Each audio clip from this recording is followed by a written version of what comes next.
stay in the sun. Play that.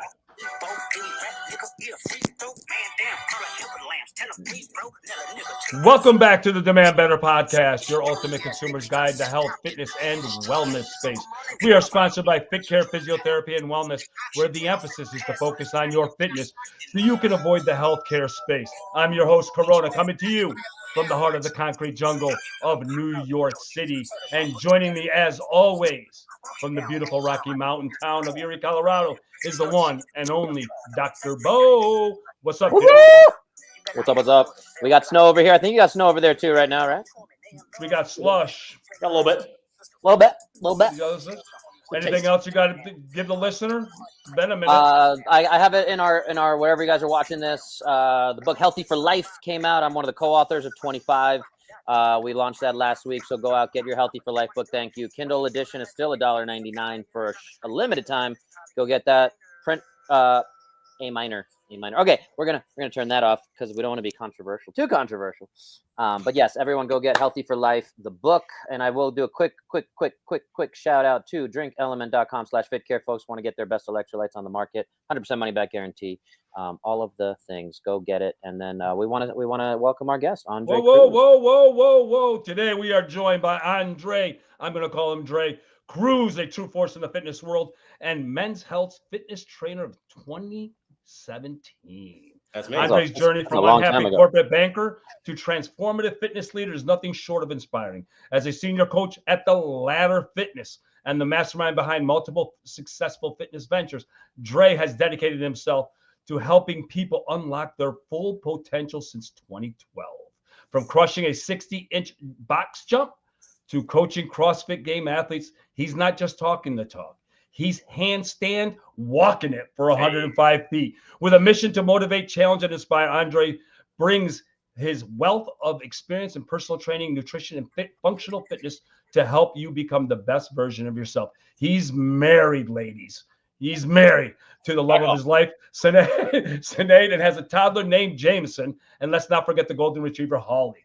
Get ready for an energizing conversation that will transform how you think about fitness and life.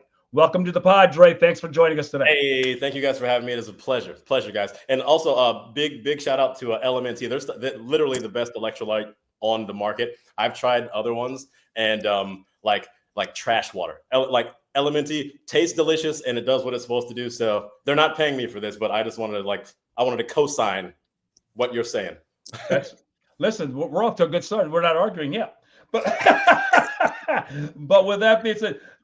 Your story is pretty much chronicled out there. If we did our research, we see all the stuff that you've done, amazing things. Yeah. Let's just start off from you. Listen, because we're both kind of in the same bracket here. I got my degree from my university and left corporate America to go into fitness, as did you. But you left the finance industry. Let's kind of start there, and then we'll go from there.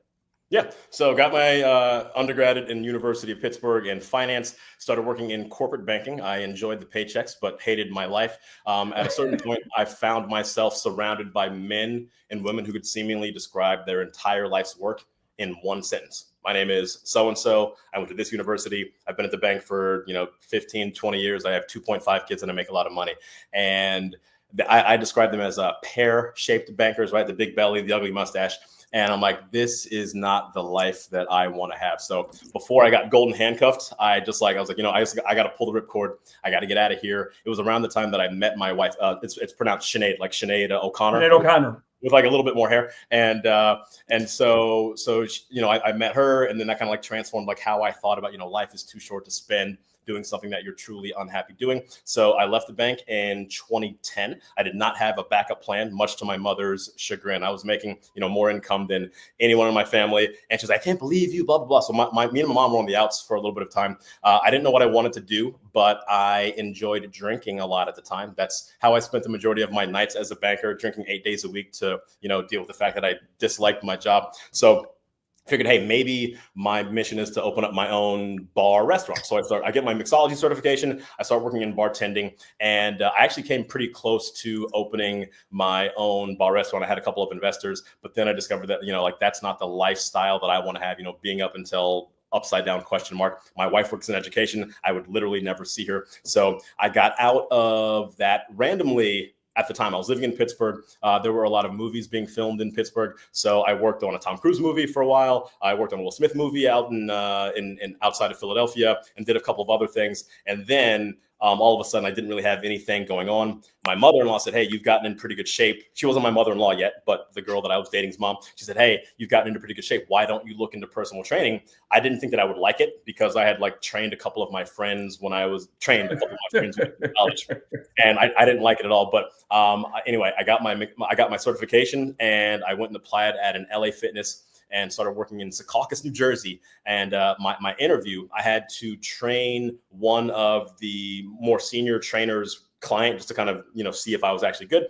And so this was a woman who spent the majority of her training just going from machine to machine to machine. She had a knee injury, so she couldn't really do too much. And I'm like, well, let's see if we can't get you squatting here. So I got one of those big, Swiss balls. I put it up against the wall, had her load her back up against it. And I said, let's try to do some squats. And she sat down, stood up, sat down, stood up. And then we did like a full body weight workout using some free weights. And like at the end of the session, she was literally crying, not because it was too hard, but because she was using her body in a functional way for the first time in a number of years that she'd been training.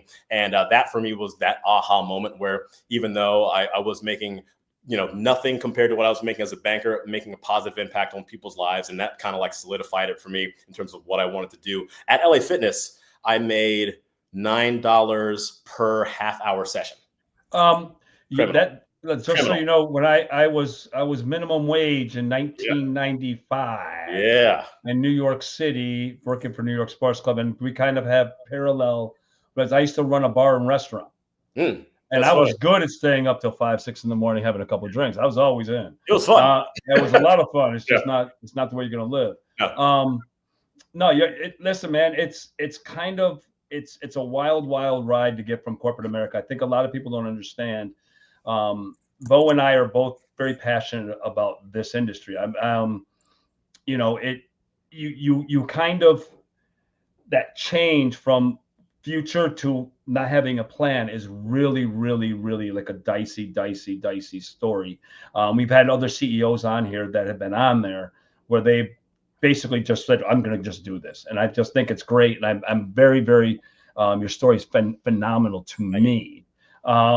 So let's take you from there to what you're now in CrossFit. You owned the gyms. You were CrossFit. Talk about what made you get into CrossFit. Yeah. So when I was my first year as a trainer, I'm working at LA Fitness, and I was also, kind of randomly doing, still kind of doing semi-entertainment industry stuff. I worked on a random Gatorade commercial, and the body double for Sidney Crosby, it was a hockey commercial. The body double for him was a guy who had a similar story to us. He worked in equities trading, and then he got out of that, opened up his own CrossFit gym. And this is, back in 2012. So CrossFit was kind of new to the scene, kind of, gaining its popularity. And he said, hey man, like whatever you decide to do in fitness, after you figure out what you want it to be, specialized. Because there are a lot of trainers out there do something that is going to set you apart from everyone else.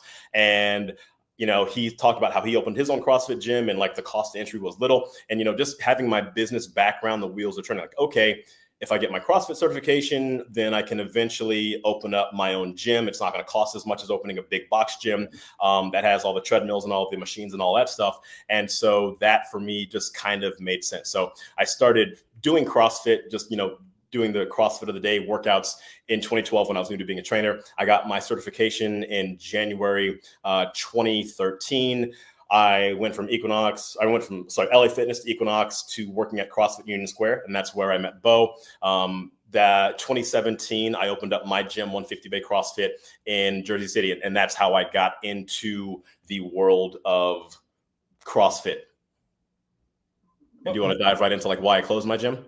No, not yet. I kind of want to stay in this CrossFit world because my lovely partner over here is a big CrossFitter, and when we talked about this a long time ago, I'm allegedly a hater of CrossFit, which isn't really true. Anyone can go listen to the episode we recorded of Demand Better from CrossFit and decide for themselves what the conversation actually said. Let's make this conversation real. So my biggest complaint about CrossFit has always been the same. The people instructing CrossFit usually have no business teaching CrossFit because those movements are complicated. Yeah. And I am a person that I have benefited from CrossFit because I have to rehab people from CrossFit. Because if you're in a desk job and you're not looking at movement patterns, what you're going to get is you're going to get injured. But the movement patterns themselves, because I was an athlete in college, I've done them and I know how complicated they are. You said at the beginning of this when we were offline, you're not really a CrossFit fan. No. Why is that? Same reason that you are. I think the demands of teaching a CrossFit class with a group of 15 to 20 people of varying backgrounds, with a coach having no idea who's going to walk into their class and say, hey guys, today we're going to do snatches and overhead squats. And I'm going to try to make sure that, all 15 and 20 of you don't get injured, right? When you can't even do a squat below parallel while keeping your chest up, right? So my biggest beef with it is the general workout of the day prescription without taking into consideration all of the different people that might walk through your doors. I do think there's tremendous benefit of training that methodology of general physical preparedness. Everyone should be deadlifting, everyone should be squatting, everyone should be pushing, everyone should be pulling, but not everyone needs to do snatches and overhead squats. Most people just need to do kind of a dumbed down version at a less intense, like focusing less on, hey, I'm going to finish this as quickly as possible with shitty movement quality. Pardon my French. I don't know if we're allowed to curse on this on podcast, but go with it. There we go. Cool. But I think the focus should be making sure that everyone is moving safely and soundly with good technique before you add the load and add the intensity. At my gym, I came up with a philosophy of move well, lift heavy, breathe hard, in that order. So make sure that your technique is sound and, everything is good before you add any sort of load, and then make sure that you are moving soundly with that weight before you add that speed and that intensity and all that stuff. And I think there just comes a certain point where, as a CrossFit gym owner, it's a money game, right? So the more people that you can get into your gym and into your classes, the more money that you will make, but it's not good for everyone who's coming to take classes at your gym. And it is very, very hard to be that coach, that instructor that has the personality, the intelligence, and the triaging ability to go from this person to this person to this person to this person and effectively teach everyone and make sure that they're all moving safely over the course of a 60-minute class. So that's my beef with CrossFit. I would not be the athlete and the coach and the man that I am today without CrossFit. Like, I'm able to do some pretty cool stuff because of when I train with, those gangsters at CrossFit Union Square. But I think it's very hard to say that every CrossFit experience you have is going to be good, because you need a really, really, really talented individual to take you from point A to point B, wherever that might be for you over the course of, your 60-minute CrossFit class. We're talking about you, Bo, being that talented individual who can deliver it. Go ahead, bud. We got one of my favorite humans on earth, Megan Hasty, hey, Megan. through Facebook, said, just came here to say that I'm a huge fan of ladder. We're going to talk about ladder a bit, online training. I try to convert all of my buddies to it. It has me consistent with my exercise, with the ability to track metrics, which matters. And she actually left 2 different ones. She uses setup 5 days a week in the gym, and I share it with everyone who will listen. So yes, that's Megan, over there in Georgia. But take us to, so I don't know if we skipped over the closing was just a financial thing. Do you want to talk any more about the closing? So we can dive in. So, from the time the gym opened in 2017, I was the man on the ground opening the gym, 6 days a week. Pretty much the only day that I was not there was Sunday. And so I loved that I had control of everything at the gym. I had control of the programming. So I did CrossFit differently than really any other gym that I'd been at. Jay Adams did a fantastic job of how he coached at Union Square. And I kind of took some things from him. Every day we'd start with a strength. But I did find that, at Union Square, he would kind of say, all right, guys, we have 15 minutes, build up to a heavy something. He definitely had his times where it's like, 5 at 69%, 5 at 78%. Like, I love how we had those little metrics in there. That was great. So I kind of took that, right? I would have start each day with a strength movement, focus on technique, building, progressively overloading week over week over week. And then we'd go into the metabolic conditioning aspect, whatever that might be on every day. So I love the fact that I had my hands directly in control of everyone who I was training for. Because, before that, I was training people in a one-on-one setting in personal training. I got a little bit of it when I was coaching classes at CrossFit Union Square, but to be the one who's actually writing the programming and then to physically change that mindset of someone that comes in like, hey man, why aren't we just trying to PR every day when we come in, and having those guys like, hey man, can you show me a perfect overhead squat with an empty barbell or with a PVC pipe? Like, I love being able to do that and help people to reevaluate how they think about training their bodies and improving. So anyway, did that for a number of years, and never made a lot of money at the gym. I paid myself $3,000 a month from the time that we opened. Like literally for the first 6 years we were open, I didn't pay myself anything. The final year that the gym was open in year 7, but fast forward to 2022 when my son was born. Kind of before that, I was never really overly concerned about the money that I was making at the gym, because things were actually going very well up until COVID. And then, membership kind of gets like chopped down to like, maybe 40 or 30% of what we had. And then spent about 2 years after that trying to rebuild it. And then right around the time that was happening, my son is born. And then the calculus starts to change a little bit. That $3,000 a month, it covered my half of the rent, and I don't have a car. I ride my bike everywhere. So like, I was taken care of, but now I really have to focus on what's going to be good for my family. And not only that, opening the gym 6 days a week is taking me away from my family, being present with my son and with my wife, who works full time with a job that's even more stressful than being a gym owner, working in education as an administrator. And so it's taking me away from my family. And so the calculus begins to change, like, okay, this is not something that I necessarily want to keep doing, because A, it's not paying me enough to like, it'd be one thing if I'm sitting back, making 6 figures, still showing up every day. That's one thing. But for $3,000 a month, it was not worth it for me taking that time away from my family. So at the beginning of 2024, I completely removed my salary. I stopped coaching as many classes, and I'm paying my coaches $40 to $50 an hour to try to get like some good coaches with their boots on the ground. I was still writing all the programming, but at the end of the day, for the most part, if you are a CrossFit gym owner and the primary owner operator, people are coming to your gym for you. And when I was not at the gym on a daily basis, people were like, the coaches are nice. They're welcoming. They're good at doing all of the stuff on paper, but no one inspires me and motivates me the way that you do. And I'm like, well, I'm not going to come back and start coaching 6 days a week. Sorry. So, even though I'm paying my coaches all this money, I hired a social media person, paying them a few $1,000s a month. We hired a marketing company to do marketing and ads for us. And but without me being there with my boots on the ground 6 days a week, the gym just wasn't successful. So at a certain point, it became a financial decision. Like, hey, we're bleeding money here. I'm not making money. I'm literally losing money every single month. So it just became a financial decision to, cut it off. And we closed the day before Thanksgiving of last year. And life is better without the gym for me.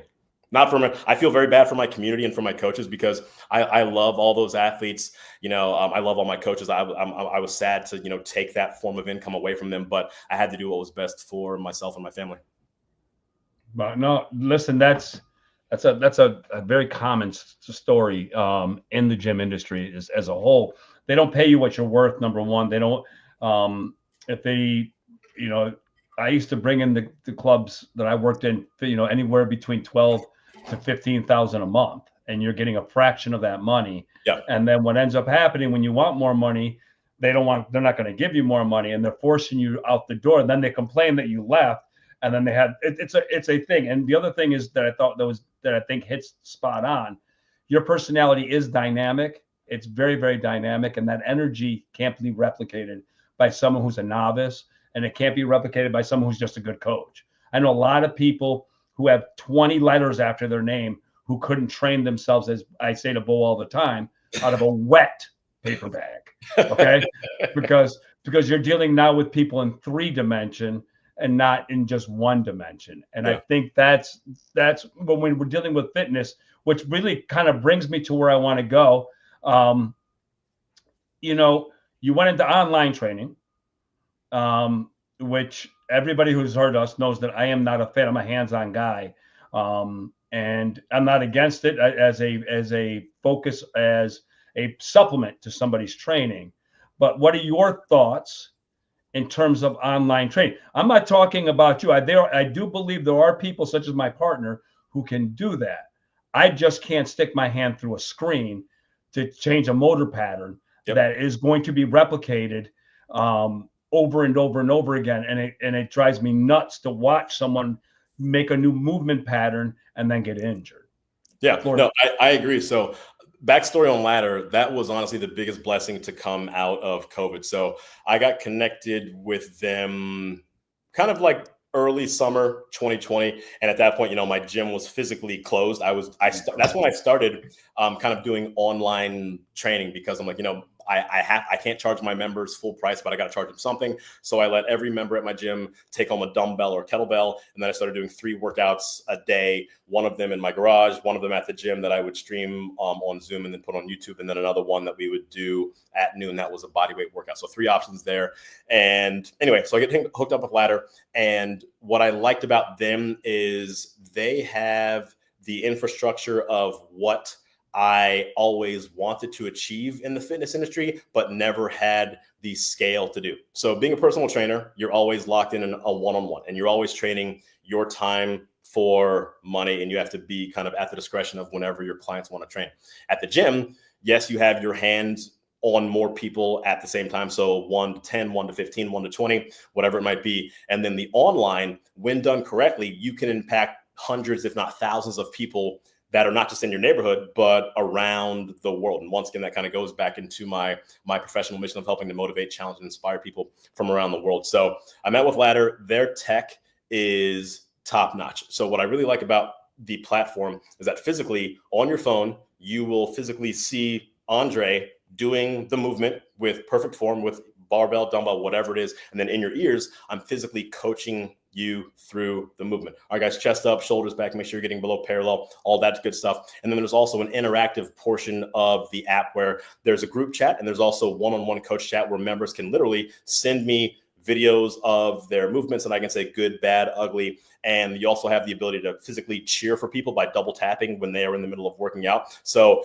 it is quite literally the next best thing to training with me in real life, because number one, it's a fraction of the cost, right? Like $200 a month at a CrossFit gym versus $30 a month on the Ladder platform. And for anyone who is at my gym who said, I don't feel motivated to work out when you're not at the gym, problem solved. All you need is your phone, and I'm literally right there with you step by step. I program 7 workouts every single week, and you've got the voiceover, you have access to me in the chat. And I'm not just one of those guys who says, hey, do my workout and I'll see you later. I'm in the app probably 20 times a day, cheering for people, answering questions as they come up, refuting any sort of objections people might have. Why are we doing this? Why aren't we doing this? I come from a traditional bodybuilding program. Why aren't we doing this? Why I used to do CrossFit. Why do we do this? Why aren't we doing this? So it's not just a PDF. It's literally interactive, living, breathing André, and you get me every single day at a fraction of what it would cost in the real world. So I think that my program is fantastic. The Ladder platform in general is the best on the world. We've won Men's Health Magazine's best training app. We've won Women's Health Magazine's best training app. We've been mentioned in the Wall Street Journal, Yahoo Finance, all these other different avenues. And so we're doing some pretty big stuff here. I do think that COVID created a world of online trainers who don't actually have real world training experience. And that's my biggest pet peeve about online training, which I'm sure is also yours. You've got these guys and girls who, hey, I'm attractive and I know how to make videos that go viral. And so now I'm training these people, even though I've literally never corrected someone's squat pattern or deadlift pattern in real life. So that is my biggest beef with online training, is the amount of underqualified beautiful people who are getting money from people and putting them at risk of injury. And I tell people all the time, literally in the voiceovers, I'm like, guys, check your egos at the door. And if someone sends me a video and they're looking less than good, I will be very honest with them and very blunt and say, you need to stop doing that immediately, because you are going to hurt yourself. So there's good, there's bad, and there's ugly. So for anyone that is out in the world who's looking at working with an online trainer, it can be a very good substitution for doing in-person training for the financial aspect. And also, if you're a busy dad, busy mom, you can just come down to your garage and work out instead of having to commute to the gym and then work out at the gym and then commute back. So you get more time with your family. But I would just say buyer beware. Make sure that whoever you are training with is an actual trainer in real life, and not just someone that has, hundreds of thousands or millions of viewers on Instagram or TikTok and doesn't actually know how to train people. Danielle Davis. I don't know Danielle Davis. Is that you? Bo does. Danielle Davis was a woman who was sued by the state of Texas, who was doing online training, doing videos, and saying that she was going to put out programming, never put out programming, made lots and lots and lots of money, and ended up getting sued. Wow. But she had a great body. She was in her 20s. A lot of these Instagrams, I'm in my 50s, man. It's an everyday work. It's a grind. The online world makes you, and I've said this in another podcast that we did, just makes you up the game. How far am I going to take this? Here's a butt. Well, let me do this naked. Let's see. Take a look at that.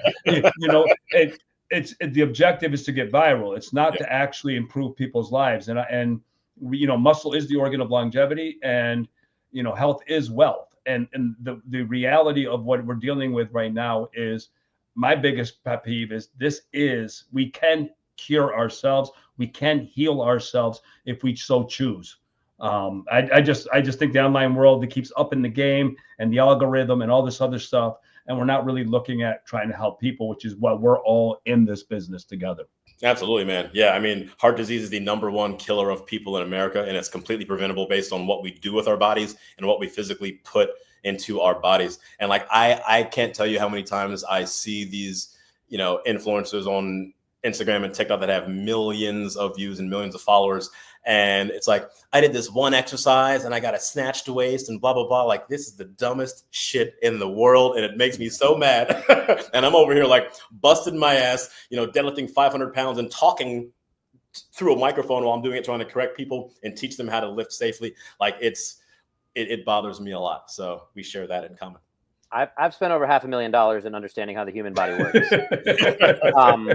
And not to call you out, Dre, like, I know you haven't spent that much. You might have lost that much based on the economics we just talked about. But point is, like, yeah, again, if I'm not doing the thing and like showing a lot more skin than this, it's questionable. It's tough. It's definitely a wild time. We got a YouTube comment from B, just sounds like agreeing with us, hundreds. Maybe. Stay dangerous, dads. I want to talk about that. So you share a lot of your fitness journey. I'm always kind of sharing your videos. You do a really good job cutting up and splicing. Like, this is what I'm doing in the gym. He's carrying a dumbbell. And then, like, why are you doing that? As most people do say. And like, what are you training for? And then he shows carrying a toddler, like when the kid falls asleep and you got to, I had to walk with him for 40 minutes in that position. Yeah. I always say that to moms. A lot of women especially are scared to strength train. And I'm like, what are you going to do when you have a 25-year-old toddler, 25-pound toddler, 25-year-old Stop toddler? breastfeeding. Stop that now. That's a problem. 25 As you said to me, what's wrong with your brain right now, Bo? 25-year-old pound toddler. I think that's what happened. I think the movie Step Brothers with Will Ferrell. I think that's what happened. They were breastfeeding for too long and they just got stuck at home. All right, I'm gonna mute myself. Fine, forget it. Go ahead, babe. Stay dangerous, Dad. So that's something you're using recently on your social. Tell us a little bit about that. And again, I love this message, and I work with a lot of dads as well. Dad myself, I have a toddler, so I just love the whole dad focus. So tell us a little more. Obviously, busy dads need to hear this message more than anyone. Yeah. So when I became a father, my big thing was I wanted to redefine how we look at the word DadBod, because there was that period of time when it was like cool for like a dad to like be a little bit out of shape, right? Like, why would you want the patriarch and the leader of your family to be a soft piece of crap who does not take care of himself? You're not creating generational health. You're setting your family up to do things that will potentially limit your lifespan, their lifespan, all that good stuff. Bad stuff, technically. So I wanted to take an approach to inspire dads to say, hey guys, like, we're going to completely flip the script here. Being strong, being powerful, being someone that your kids look up to as a real world superhero, that is what being a dad is all about. My father, he literally worked 4 jobs my entire life. I never saw my dad work out ever, but my dad instilled the values of hard work in me. He inspired me to, work so hard that I'd get a full academic scholarship to University of Pittsburgh. I respect him for that, but I think I would be a better athlete if my dad actually, like, if I knew I didn't know what a proper squat was until I was in my 20s. That's a little crazy, right? Like I didn't know. So there's so many opportunities for fathers to make a positive impact on their kids' lives, and like, they don't even realize it. So I'm just trying to say, hey guys, like, we have a rare opportunity while our kids are just sponges. I made a post the other day that said, your kids may not listen to you. You know, all dads know that you got to repeat yourself about 1,000 times to get your kids to do that one thing, but they see everything that you do. Right. And if they see you sitting on the couch, drinking beer, hand down your pants, the Ted Bundy kind of, or not Ted Bundy. Al. It's not just me. It's not just me. all dads are tired. We're all sleep deprived. Yeah. But like, how can we inspire the next generation to be the best and strongest versions of themselves? So there was a sound on Instagram that I found, and it was an interview with a guy talking about one of the most notorious pedophiles in all of America. And after they caught him, the investigators were like, what made you pick kids? He's like, boys, girls, black, white, Hispanic, whatever. And he said, what made me target kids? It didn't matter any of that stuff. I would look at the father. And if the father was not a threat, then I would go after that kid. And that video, I think, is like 16.5 million views, you know, as of like this week. And I just posted it like a week or two ago. And like, stay dangerous. That is exactly it. It is valuable and it is imperative for dads to be strong, to be that force, to be dangerous, because you never know. You never know. Like, there are a lot of things that can go into, you know, the sick mind of a pedophile. But if you know that you going to the gym 3 to 5 times a week might prevent your child from being attacked, why the fuck wouldn't you do that? Well, I can just get a gun. No. I mean, yeah, that keeps you dangerous. That keeps you dangerous. Yeah. And you know, there were a lot of comments like that on the post itself, like, just get a gun, blah, blah, blah, blah. Right. But if you can be someone who is physically intimidating, like most people, even if you do have a gun, let's say that you are, you know, 100 pounds soaking wet and you're like a little dude, no one knows that you have a gun until you like pull it out. But they can tell if you have shoulders, if you have traps, if you have lats, if you have thighs that save lives, they can see you from however far away. I'm like, I'm going to not go for that kid, right? So all I'm saying is, if you have an opportunity to be a strong example for your kids and then also potentially prevent something bad happening from your family, and it doesn't even have to be that extreme. Like, once again, being able to physically carry your kid for an extended period of time without getting winded, without getting tired. Any dads who've traveled with their kids, like, how much stuff do you have to bring? Like, toddlers are the smallest people in the world, but they require so much stuff. You got to have their pack and play, this and that and that. And you're carrying, like, you know, almost like a firefighter's worth of gear when you're taking your kid anywhere. So we like, being strong and having endurance is literally a requisite to being an effective father. Yeah, we had the CEO of Arcadium, Kenny Rosenblatt, who was talking to us about this also. And he does like triathletes. He always sets a goal for himself for the year, and he sets up and he trains for that. And he said, I'm not trying to create a great 13-year-old, because they got to grow.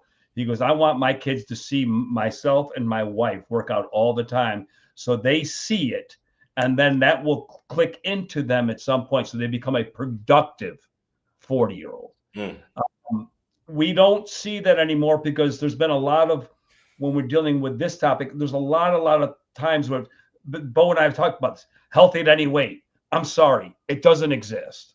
Okay, there's healthy and there's not healthy. There's over fat, as we call it here. And there are people who think that they can be healthy at any weight, and it's simply not true. Yeah. And I do think we're here to try to change the culture, change the way people look at it, because they don't have to look like you or me, but they have to be fit. You have to be able to have your body craves it, just like anything else. Your body craves to move. And Bo's a tremendous example, such as yourself, as people who are actually always out there really, really pushing that envelope. It's a wonderful thing to see. Yes, sir. Really, I'm just going to share this comment from Cami on YouTube. Both parents were obese my whole childhood. I'm trying to break that cycle. So a little bit of tie-in on what we're talking about there. Thank you, Cami, for chiming in. So Andre, stay dangerous, dad. So what's your does any aspect of ladder or your program? I know you kind of have a good lean towards dads, but you're not specifically targeting dads with No. I mean, my program, funny enough, taking it all full circle here, when the program launched back in 2020, it was very much a CrossFit program. But, all you need, 2 dumbbells and a positive attitude. We do like 30 minutes of intensity, get in and out, and call it a day. But then the program evolved over the last number of years. And I've taken kind of the foundation of how I would program at my gym, but made it more accessible. And I've removed all of the high skill movements that people have no business doing. So like there's no snatches, there's no overhead squats, there's nothing crazy for people. But we start each day with a major lift, right? So Mondays in the program, we're doing overhead press or push press. Tuesdays, back squats. Wednesday, focusing on upper back pulling, so pull-ups or lat pull downs. Thursday is chest day, so bench press. Friday is leg day part 2, focusing on deadlifts. Saturday is a little bit of everything. I kind of call that the kitchen sink day. So we got a little bit of upper body building. We do some sprinting and finish with some core work. And then Sunday is a fully dedicated active recovery and mobility day. After finishing off the major lift every day, we go into functional bodybuilding supersets. So for example, on a shoulder day, we might superset alternating overhead press with alternating gorilla rows, minimal rest in between sets so that people can build muscle, burn calories at the same time. And then all the workouts, you're in and out in about 45 minutes. So it's, very much a functional bodybuilding program. To an extent, we segment muscle groups, but you're still, anytime that you're lifting external load, you are working your full body. We're not just like sitting down and doing, pec deck. Everything can be done with as little as 2 dumbbells and a positive attitude. I personally do all the workouts here in my garage using, 2 dumbbells and a barbell. Sometimes I'll use a kettlebell, but my whole thing, once again, is how can I motivate, challenge, and inspire people around the world to become the best versions of themselves? We have moms in the program, we have grandmas, we have collegiate athletes, and we just have civilians who are out there with no kids at all. But my style of training will make you fitter, stronger for whatever you want to do in life. I would say that to an extent, you get the GPP, the general physical preparedness, that you would get from a CrossFit program without the risk of hurting yourself trying to do movements that you have no business doing. How do you do assessment? So I can't physically diagnose anyone unless they submit their videos to me. So I can't say, hey, you must do this on day 1. But when everyone comes into the program, when they come into the app itself, there is a quiz. They have the ability, if they clicked on my unique link, they can come directly into my program if they want to. But if someone just comes in from the internet and they find the ladder app, they do a quiz. And the quiz says, okay, what's your age range? What style of training are you looking for? What equipment do you have access to? How long do you want your workout to be? What are your goals? And then the app matches them with, I think, 3 trainers that kind of tier based on that. And then within the app, after you do that, you start a welcome workout. And then the welcome workout is about 30 minutes long. And it's kind of me teaching you, it's kind of like almost like a CrossFit Foundations, as I'm teaching you the very basics of this is how we're going to move. This is the movement patterns I'm looking for. Make sure to slow down. There's an ability to hit the pause button if you ever feel like the workout is moving too quickly. So that's kind of like the entry into the program. After they do the welcome workout, then they're given the entire week of programming, and then they can come into the group chat and then ask me any questions that they might have. So it's very much you have to, if you want me to help you, you have to self-report. But everyone in the ladder app does have the ability to track all their weights and everything that they use physically with the ladder journal. I have the ability to see what all of my members in the program are doing. But no, that is, one hole within the game of online training is if my people aren't sharing with me what they're doing, I don't know what they're doing, whether it's good, bad, or ugly.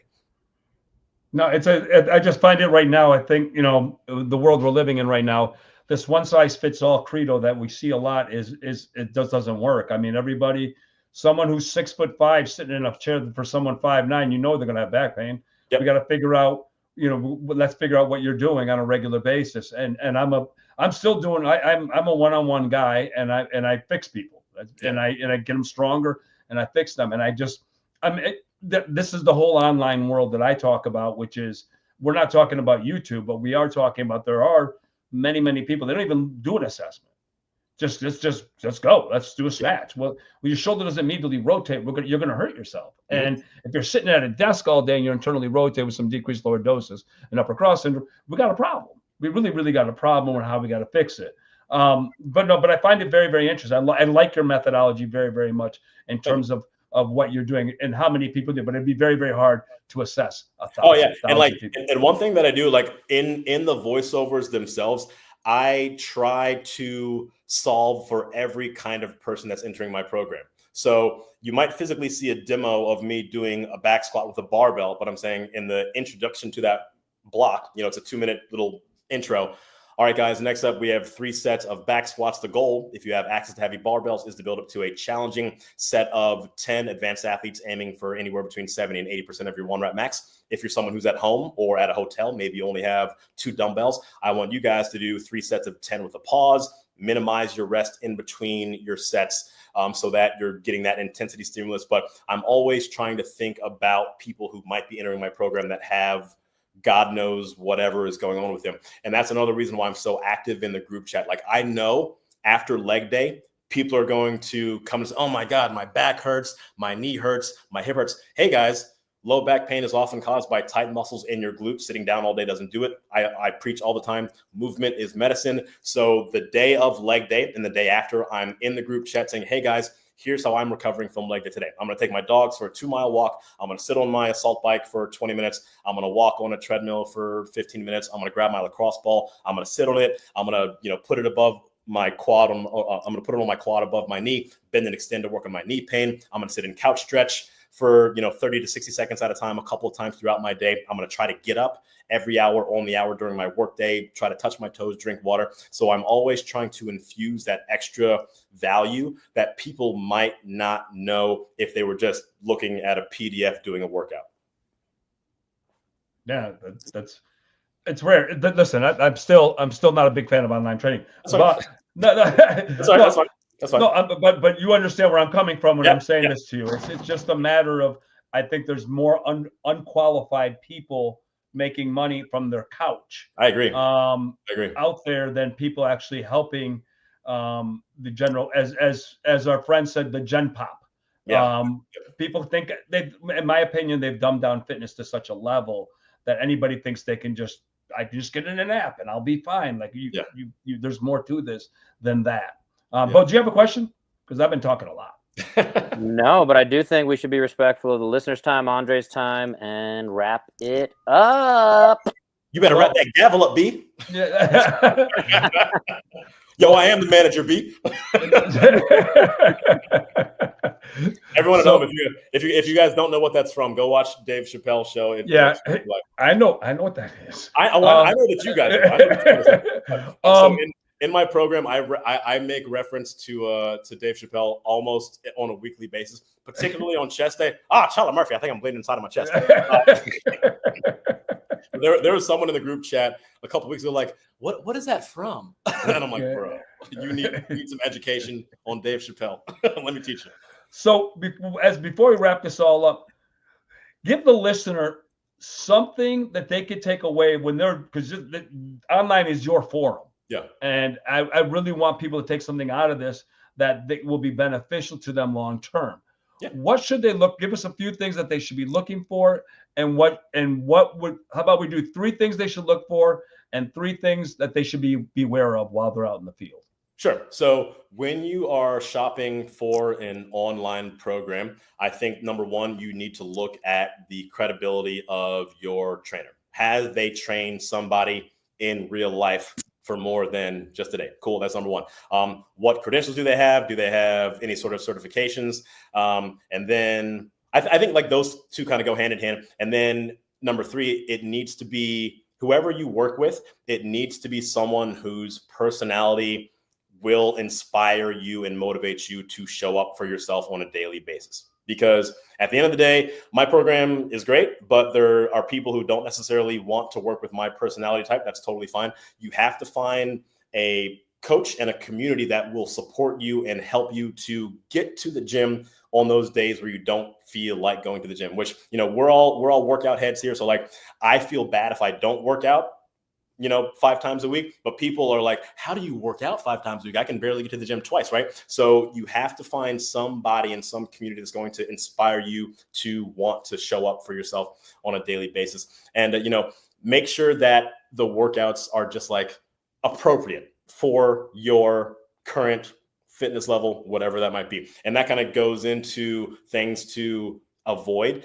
If you go into a program and it looks like you're reading hieroglyphics, it might not be for you unless you're someone who's more advanced, right? Like there are great weightlifting programs out there that have, you guys know what I'm talking about, like the brackets and the parentheses and the 1x 0202 1x, like all that stuff. If you don't understand what your workout is on paper, just looking at it, unless you happen to be an advanced athlete, it might not be the right fit for you.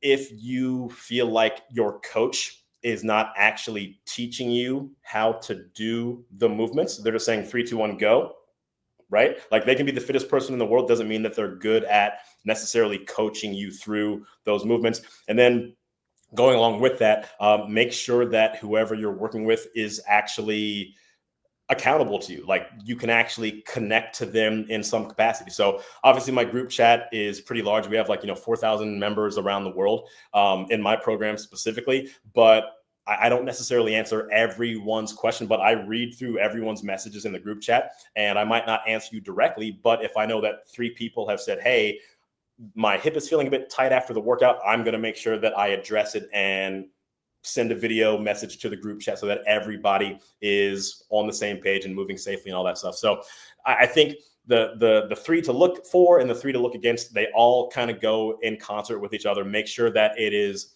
something that's going to keep you safe, get you stronger, and something that I forgot, make sure that you are doing somewhat repetitive workouts. I'm not saying that you have to do the exact same every single week, but you will not get good at anything by doing random flavor of the month workouts every week. And that's one common objection that I get from new people. Like, hey, I've been with the program for, 3 weeks now, and it looks like the workout we did this week is the same as what we did last week. Like, no, the percentages have changed, the reps have changed, the load hasn't changed, the work to rest ratios have changed, the movement order has changed, but you have to repeat movements with progressive overload if you in fact want to build proper movement patterns, get stronger, and decrease your risk of injury and have longevity. Stop your science. Get out of here with your science. He's a witch. He's a witch. And your strength and conditioning research and things. All right, guys, we're being facetious. I'm being facetious. Cool. Well, I think that's a great place to wrap it up.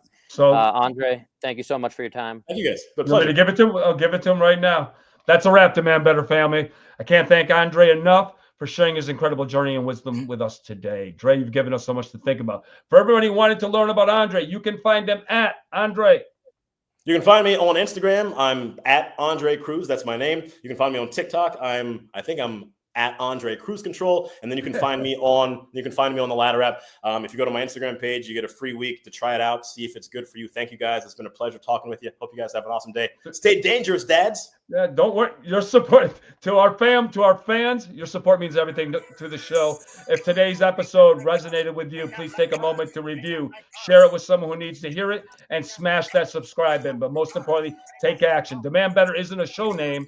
It's a call to revolutionize your approach to health and fitness. A special shout out to Fit Care Physiotherapy and Wellness, who are championing the powerful idea of investing in the fitness today, keeps you out of healthcare tomorrow. Get ready for another fantastic guest in 2 weeks. Until then, keep pushing boundaries, keep growing, and most importantly, keep demanding better. Peace. Peace.